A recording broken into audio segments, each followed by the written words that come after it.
নতুন batsman Masud Rana. Current run rate এই মুহূর্তে 15.60, যার জন্য প্রয়োজন মাত্র 75টি রান। যুব সংঘ ক্লাব, যাদের কথা না বললেই নয়, এবারে কিন্তু একেবারে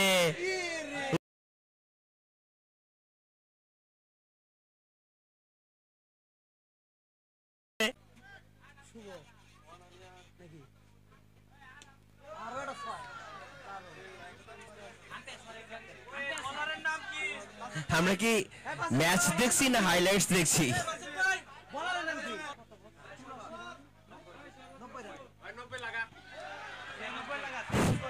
What a shot! দারুণ ভাবে খেলে দিয়েছেন, কোন রকম রুট নিচ্ছেন না, ব্যাক টু ব্যাক বাউন্ডারি। আবারও মনে করে দিতে চাই ব্যাটসম্যানদের, ওভারে যদি টানা 4টি 6 বা এক ওভারে 4টি 6 কেউ খেলতে পারে, তার জন্য রয়েছে 500 টাকার পুরস্কার।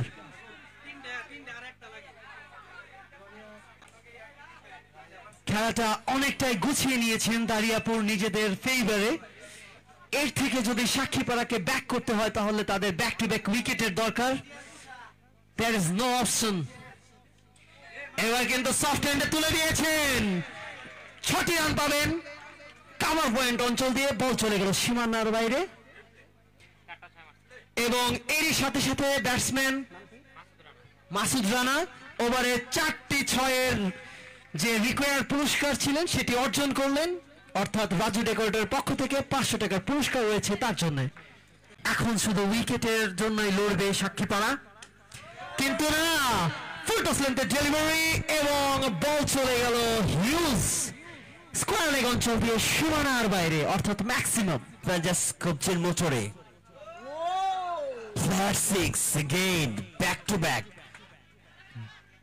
ব্যাকওয়ার্ড পয়েন্টে ফিল্ডার ছিল, তার দেখা ছাড়া আর কোনো কাজই ছিল না, অর্থাৎ সহসভাপতি হিসাবে তিনি দায়িত্বরত রয়েছেন। এবারে কিন্তু এক্সিলেন্ট একটি ছক্কা এবং বল হাওয়ায় ভাসতে ভাসতে সীমানার বাইরে, বিশাল 6।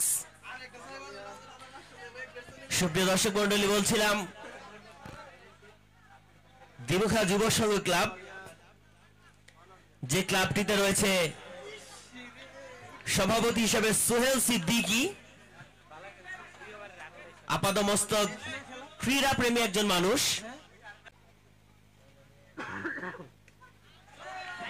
এবারে কিন্তু ডিপ স্কয়ার লেগের উপর দিয়ে বল হাওয়ায় ভাসতে পারছে সীমানার বাইরে। এত সুন্দর একটি পেন অ্যাড করার জন্য পুরস্কারটি তুলে দিচ্ছেন, এবং আমরা পুরস্কারটি দেওয়ার জন্য সবাই অনুরোধ করছি। 500 টাকার একটি কিন্তু তুলে দিচ্ছেন মাসুদ রানার হাতে।